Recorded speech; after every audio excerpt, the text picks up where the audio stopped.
stock, create from solid. Hit Yep. that arrow, click on my stock, and then hit add. Mm-hmm. And then hit OK. That's it. You tracking? Yep. Got that, Antonio? Took me a second. Can you do it again? Alright, so I'm on mill, right? Solid mill. Mm-hmm. So I'm gonna hit this simulation. Then I'm gonna hit over here simulation parameters. Stock, solid. So up here I'm gonna go to stock, right? Over here I'm gonna go for my solid, correct?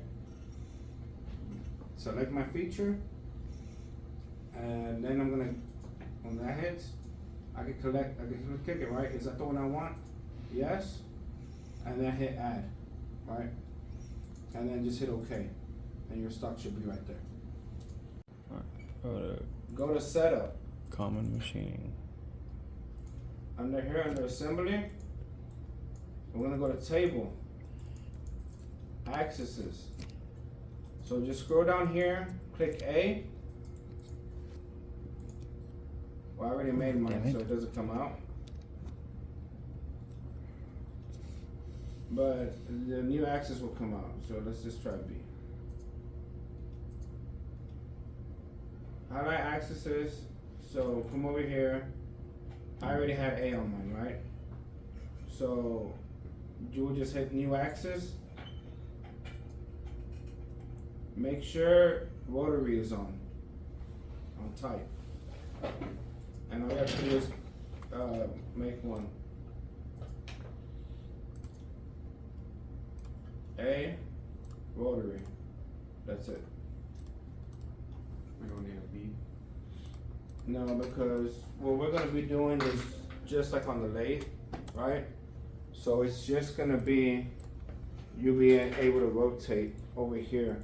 It really should be C, because this machine understands C axis in degrees, right? So we don't have a B on this one or anything else, Make right? it C. Yeah, the C axis engages the spindle. So really, this class should be after that class. I don't know why they scheduled you guys this way, but yeah. So really, if you want to be correct, it should be C. But as long as the numbers match, it doesn't matter what you label it. Does that make sense? Well, in real life, if I'm doing it for the house, I would make it a C. Because when it post-processes it, it might remember the C and put the C in the code, right? But for the vertical mill, A is this rotation. So I would put A for that. Does that make sense? So it just depends on the machine. All right. Tracking and moving on. Alright, so hit OK. Okay. Alright, now I'm gonna teach you guys a new function. It's very similar to the BP top, right? But here's where you find it. You go to create, features. Under there, we have this one that's called hole recognition. It recognizes the holes. Recognizes the hose. Hole recognition. Man, I need to run around with those.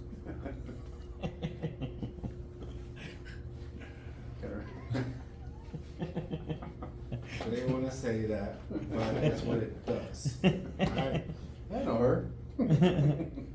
That's what happens when you get a Navy guy, an Army guy, and one that's done both together. Yeah, but I gotta keep it professional. That's the difference. Hey, we'll talk for you. All you do is internally agree. So we click it, right? Now look up here real quick, guys. Oh snap. So on this one, I have maximum diameter.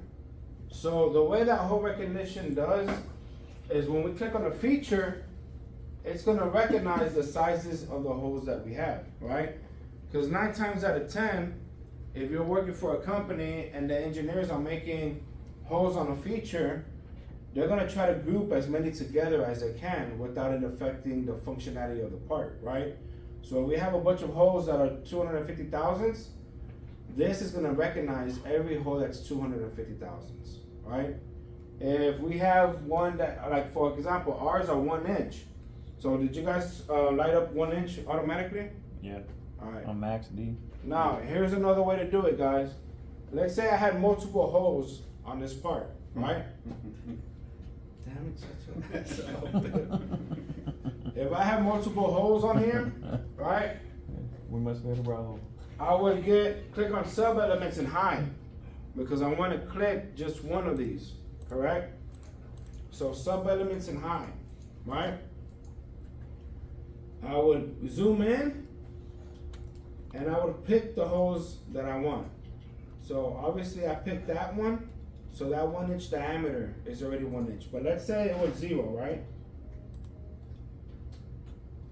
Let's say I had 0 on there. So no holes were found at 0, correct? So now if I hit this arrow, because let's say I have holes here, holes there, holes everywhere, right? I got holes in different area codes. Sorry, I had to. Let your 12-year-old go for a second. I had to. Pimpin'. Alright. So let's say I had different, Internal cylinders. yes. So now if I click this arrow, right? And then I come over here and click it. And hold on, I think I gotta click the wall. You hit the face. Is that highlighted face? Yeah, I think I gotta click the wall. Alright. So when I click the wall, it automatically goes to the 1 inch, right? So if I had 250 thousandths, 300 thousandths, I would just highlight it and click on it, and automatically it would be like, okay, I'm gonna recognize the size that you told me to get, right? I'm trying my hardest not to say that word, because I know these guys. Alright, Now. I stop. Over here, I'm matured up. combine coaxial holes, that's fine, you put yes. I don't know what that is. Where it says Propagate. propagate holes, we'll leave it at a yes. Active work plane only, make sure you hit no. Because if you have active work plane only, it's only gonna do it on that plane, right? It's only gonna recognize the holes on that plane. We wanna recognize all the holes, right? That are around that cylinder. That way, even if it's 270 degrees apart from it, it recognizes that it's there, correct? Gotta recognize them hose around that rod. Split custom hole, don't really know what that does, but we'll just leave it as no. You know exactly what that does.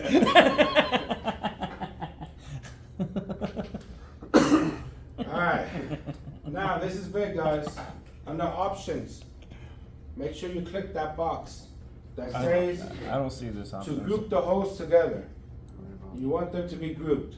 Oh, You probably have to scroll down Scroll and make scroll it your- make no, it no, bigger. no. Your line. Yeah, make the your window feature. bigger. Grab that and drag it down. Yeah. There you go. Oh. Yeah, he said, you got all these holes, make them bigger. You gotta group the holes together. That makes them all in one P-top. Does that make sense? I gotta group my holes together. Because if you don't push that, it's gonna make how many holes that you have is gonna make different chains on them, right? So in this case, it will make 4 different chains, but there's no need for that, right? We just need one chain for all of them, right? One chain controls all the holes. So what's up with this minimum hole opening angle at 270? What is? I think it's asking for like the chamfer that's on there, but we can just leave that at 270. Okay. So we're gonna hit OK. Where? Oh. Hole feature was not created. No valid geometry selected. Mine didn't. Oh, we didn't click the part itself. Sorry. Alright, so with that highlighted, right? Everything the same. Just click your part. Okay. I see how they selected them. Yeah. So click your part. And then okay. Got turn. And then hit OK. Yay. So I got one simple hole, 1 inch diameter, 1/2 inch deep. Yeah. Mine says 2 because I just deleted the first one. The first one just made it on that plane, Yeah. right? So we have to select the actual feature, so it recognizes the hose on that feature. So you should have 4 chains, kind of going in different directions, but don't pay attention to the directions that it's going because They're all going down. yeah, they're like going into the part sideways and everything like that. We activated our A-axis, correct? Mm-hmm. And we're gonna pick cylindrical drilling, so it's gonna be able to go there Should rotate. to that location, right? So now we're gonna come over here to solder mill traditional. Highlight the simple hole that we made, and we're gonna click wrap drilling. WRAP drilling. We need the tool. Grab the tool. If you just want to do a 1-inch end mill, that's fine. We're right here painting fantasy land, right? But we know that if we're doing it in real life, we know that we would start with the center, then a pilot, and then the actual end mill, correct? 1 inch end mill. So obviously to this little triangles are saying, hey, you need to give me a feet and a speed. So until you put a number there, it's gonna stay there. But this is mostly for the code, right? If you keep those blank, it's still gonna run the simulator. It's not a problem. But if you keep those blank and you post process the code, it's gonna throw out some very fast numbers out there, right? So that's the difference between a good programmer will put numbers there, so you don't have to alter them on your machine, right? A bad programmer is gonna leave those blank and is gonna let you figure them out, or if they're too fast, he's gonna make you change it. As a machinist, when you're first starting, like we said earlier, guys, those are the few things that we need to watch out for whenever we get the actual code from the programmer, right? Number 1, first thing, tool numbers. Do your tool numbers match the tool, right? Second thing, which way is the spindle rotating? We're talking about like facing or turning OD, right? Here, your end mill can just come one way, so it's not a big deal, right? But if I'm doing facing or OD turn, is it gonna be an M03 or an M04? And that all depends where the insert is facing. Is it facing up or is it facing down, right? Another thing we have to change is the speed. Most of these guys put that speed way the heck up there, right? So 9 times out of 10, you gotta go to that speed, and it all depends on your machine, guys. How big is it? How small is it? What name brand is it, right? Haas, like we said, Haas is like the Chevys of the machining world, right? But if I got a Moriziki or a Mazak, those are like Lamborghinis, right? So a higher speed, the machine can handle it, right? My Lamborghinis and Chevrolets give me everywhere. And then you gotta worry about how old the machine is, right? I've seen old Morizikis that still run like champs. Yeah, no problems, no nothing. I've seen a Haas that's 5 years old, and you're just like, wow, I'm afraid this thing's gonna break down if I keep on running if I run it too fast, right? And then you gotta worry about the material that you're using also, correct? If I'm cutting this plastic stuff, and they give me 10,000 RPMs, what's gonna happen as soon as that thing starts up? Flies off. It's gonna break off, right? So your material has to play also. If I'm cutting Inconel and I'm running it faster or slower than I would aluminum, usually slower, right? So it doesn't break the answer so much. The feeds are a very important thing also, correct? And that's a big thing, like I said, with the machine. Can the machine handle that feed that you're trying to give it, right? What type of material are you cutting? What type of tools are you using, right? If you're using high-speed steel, generally you're gonna go slower, right? If I'm using some, carbide, right? I can go a little bit faster with carbide, correct? Because they're stronger than high-speed steels, right? So that's what that yellow triangle's for. So if we go down to wrap drill, what type of work are we doing? Diameter. We're doing diameter, right? Go ahead and click that down. What does it say? Face. Facing, right? So, we're gonna get into this, guys, the next 8 weeks, right? Because I think I have you guys still, unfortunately. I still have you. So, on the lathe, we have radial, that if my part is like this, and obviously the turret comes from the back, right? And it comes over, if I'm doing my holes, this on this surface, that's radial, right? Because it's on the radius of the part. When my drill comes to the face of it, that's axial, right? So radial and axial. So if I'm doing axial on the face, if I'm drilling holes on the face of the part, that's when I would click face on this. But obviously I'm doing diameter, which is radial, so it's gonna be on the diameter of the part. Does that make sense? Alright, cycle type. If you scroll down on that, you have different options, correct? This is whether it's gonna give you a G81, G82, G83, whatever you want, right? Has all of these. If I'm doing Inconel and I'm drilling under pretty deep, I'm pecking, right? So all the shavings can come out and the coolant can get in there, That's correct? what Bill does. So if I'm just drilling a hole, I'm just gonna drill, and it's soft material like aluminum or plastic, I'll probably just drill down and come right back up because it doesn't make a big difference, right? It's not gonna hurt the tool. So here's where you would pick the different operations. For us, on your test, I really don't care what you pick, but if you pick PEC, just know that it's gonna take a little bit longer for the simulation, right? Tool depths. How far down are you gonna go, right? Are we using a chamfer diameter? Yes or no? We can leave no. Tip already included. We could just hit no.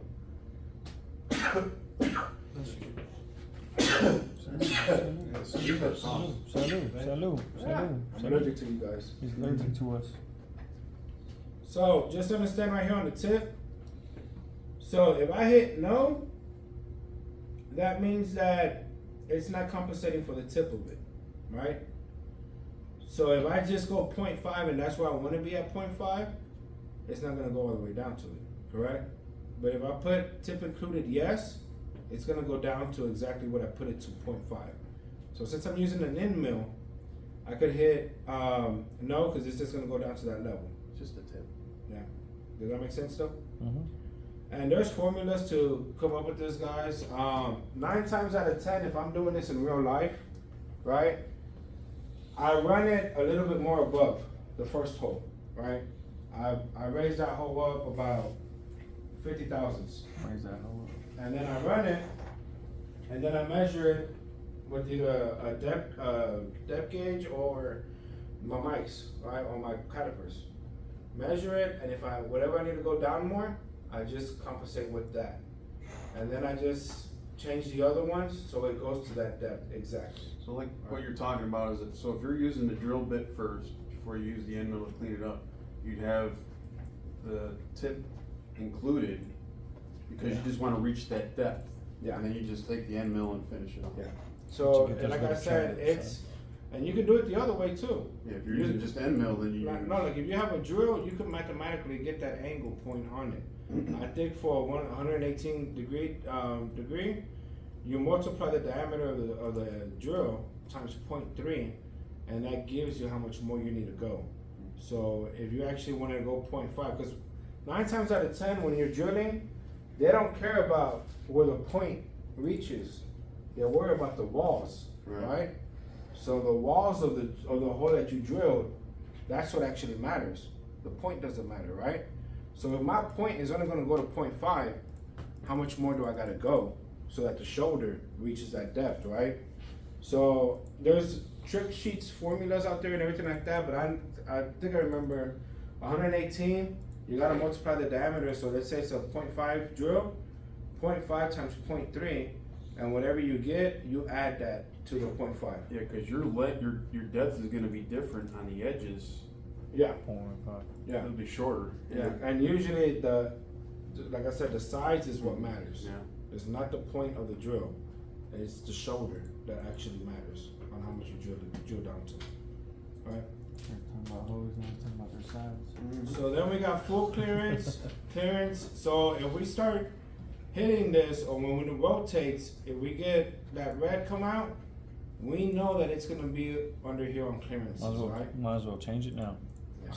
By now though, I think it's pretty good because it's just coming to 100 thousandths up, rotating, 100 thousandths up, rotating, 100 thousandths up. It's not like the 5-axis mill where the whole damn part was rotating, and it was rotating 6 inches damn near. It was a cube. So yeah, so that we really got over. Yeah.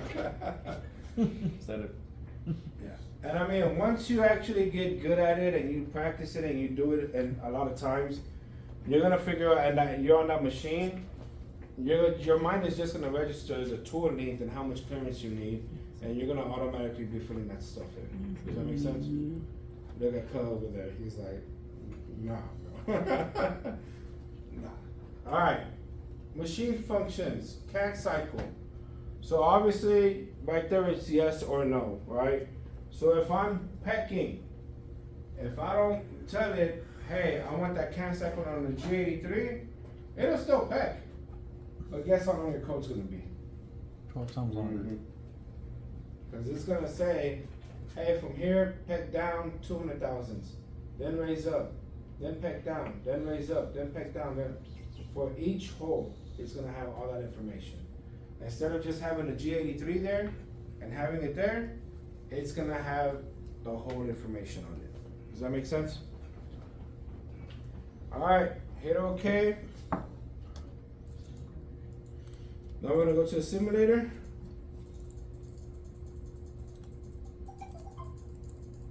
Look at that. You got it? So you're really just gonna see the animal go up and down, but if you slow it down, you can actually see the part rotating. That's weird, mine came in from the side. I gotta check my stock, it came out as a square. What you got, Antonio? No, I was looking at this. Huh? He said it came out as a square. Oh, he's laughing at you, Master Chief. What's that? Antonio's laughing at you. He said, haha. All right, you got it? I like how you got your cap locks on when you wrote in your geo layer and Oh, yeah. solid layer. That's cool. Yeah, because I had It's like Joker style. looked at something else, and when I came back in, you can only open up one screen. I had still. So I had to redraw it real fast while y'all were doing that stuff. So Right, stock and then revolution, I had to do right? that So, again. Yeah, stock and solid. solid, okay. I don't know why. Make sure you hit update. Yeah.